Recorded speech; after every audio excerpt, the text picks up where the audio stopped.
this says what I want to say to and for everyone.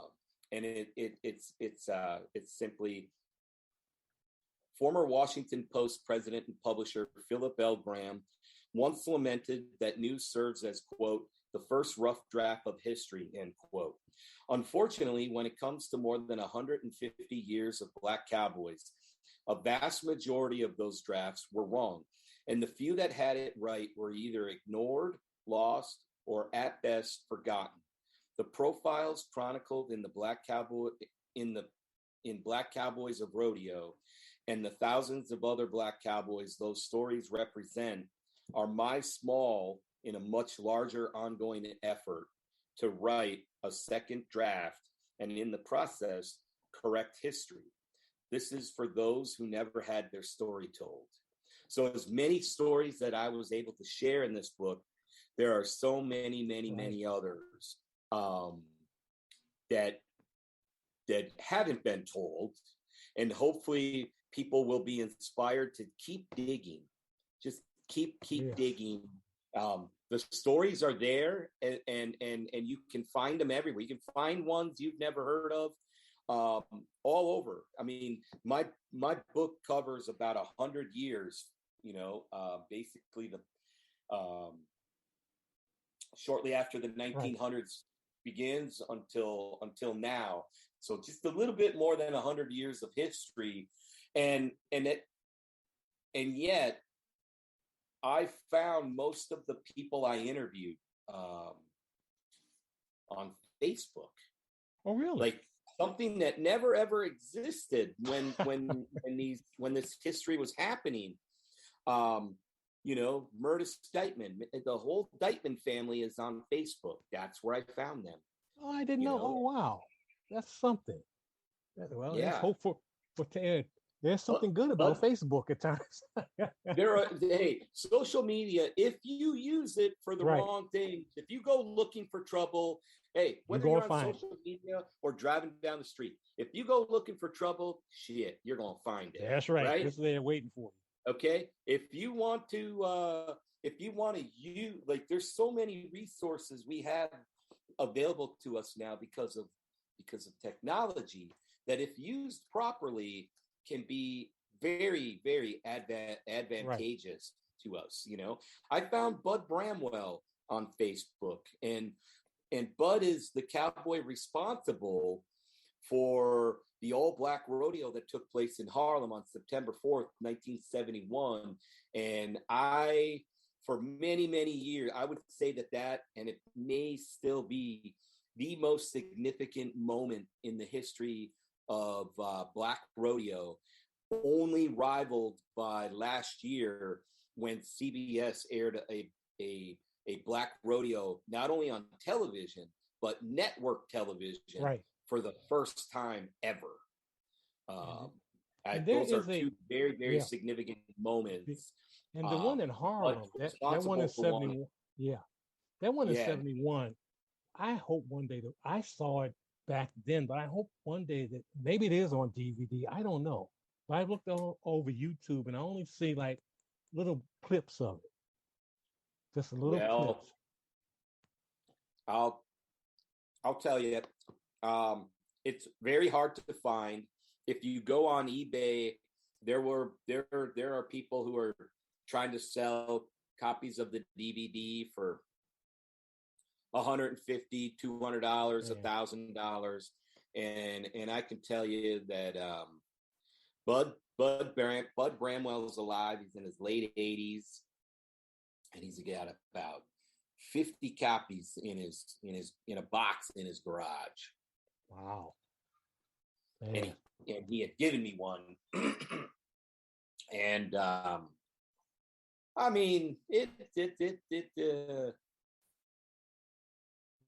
50 years old. Now it's 51 years old. But I watch it.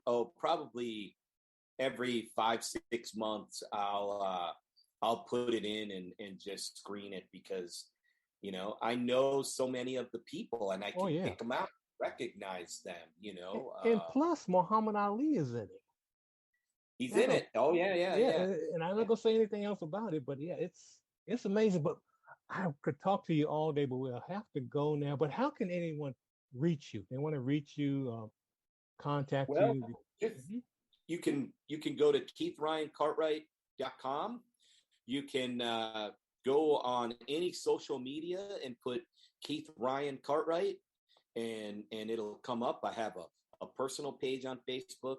I've got a, I guess, professional page. I'm on Twitter under Professor KRC, but you can still just search for Keith Ryan Cartwright. It comes up. I'm on Instagram. I have steadfastly put a firm no on TikTok and Snapchat, but I am Facebook, Instagram, Twitter. I have a website, and I'm pretty available for anyone who goes looking. Well, and the book is available wherever books are sold. Right. So you can go to your local bookstore. If they don't have it in stock, they can certainly order it. You can go online to Amazon.com if you want. I mean, that's where 50% of all books are sold. So that is where a large portion of your audience probably would buy their books, and it is available on Amazon. Well, Keith, thank you so much for coming on. Like I said, I got to get you back on here because I want to ask you some other questions about other things. And I'm hoping that you'll do a sequel to this book. So so many cowboys you haven't talked about that I know you know about, that you said. I hope you're doing a sequel to it. Well, yeah, I've got a few different books in that I'm working on right now. The next one that comes out will be on the history of Black stuntmen in Hollywood. Oh man! And then I'll circle back to do the companion piece. Wow. Not quite the sequel yet. I think there will be a sequel to Black Cowboys of Rodeo, but I plan to do the companion book after the rodeo book, and that'll be it'll focus on Black cowgirls. Oh, good. And I also have a book that I've researched. I've done all the research. I just haven't started writing, and that one's on the history of prison rodeos. Oh man! Oh, got to get you back on here when the next book comes out, another book. So thank you so much, Keith. I'll be talking to you later. Thank you so much. Thank you for having me. I really appreciate the opportunity, and thank your listeners for listening along with us. All right. Thank you so much. And again, I just want to say thank you to Keith for a great interview and also just a superb book. Again, the name of the book is Black Cowboys of Rodeo, Unsung Heroes from Harlem to Hollywood and the American West. It's on the University of Nebraska Press. And again, the author is Keith Ryan Cartwright. Please get that book. I think I know you enjoy it. Learning about Black cowboys and cowgirls, and also learning, just for many people, just an unknown history. Like I was saying in the program, it's hard to believe that still people don't can't even believe there were Black cowboys, but they were, and this is the perfect book to read about them. And especially you folks in the Colorado region, especially living in Denver, when it opens up again, please go to the Black Western Museum in Denver. I believe it's on California Avenue. You can't miss it in the Five Points area. Please check that out. The history of it is, besides being a museum, it's also a museum to Dr. Justine Ward, the first female doctor Black doctor in Colorado. So yeah, check that place out when it opens again, and just learn the history. Learn the history, because that's what this show is about. Trying to teach you some history, things that you don't know about, things you may know, but need a refresher course on. And I'm just happy to have people like Keith on my program, and many others who will be coming on in the future. So today, one of my rare shows, there's no music, unless you want me to sing, I could do that. But I just was happy to do that interview. And if you have any suggestions as far as folks I should be interviewing, just drop me a line on Facebook at Gregory Rasheed, and that's Rasheed. Because a lot of folks leave messages on me on Facebook, and they just thank me for the show, and make suggestions as far as future interviews or music too. And I want to thank all those folks who have been listening all over places that are new listeners in Serbia, Bahrain, and I think that's because of Spotify. Besides KUHS Denver.com, I think Spotify has opened up a lot of new avenues out there for the show. So I just really appreciate that. But again, this is Greg Rashid, Go in Love and Go in Peace. Help someone when you can. The pandemic is still going on. A lot of the folks, a lot of countries are like lessening the restrictions for masks and all of that. But here in Thailand, even though you don't have to wear a mask, the majority of people I run into, and I wear one too, still wear masks and still abide by the rules as far as, keeping that distance, just making sure that you keep as safe as possible and do what you can.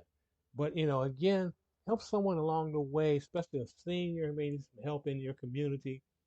Ask if they need help as far as mowing their lawns, if it's some way where you can, people are mowing lawns right now, or shoveling snow, or whatever you can do to help a senior. See if they have enough food. See if they need a ride somewhere. And also, if you can help a young person, because like I said, we're still in a pandemic. There's still a lot of young people are not in school right now. And because of that, if you can donate a laptop, a tablet, a desktop, a computer, and pay for, or at least help pay for Wi-Fi for a couple of months for a young person, that would really help because we're all in this together. We can play some games and say, there's no sickness out there, no pandemic, it's just a pandemic, but do what you can. As someone who experienced COVID, you don't want to go through that. Not mine was very minor, but you still don't want to go through it. So again, this is Greg Rashid. Go in love and go in peace. We'll see you next time on the Root and Root Show. Take care. Thanks for tuning in. See you next time. And remember, spread the knowledge, share the power.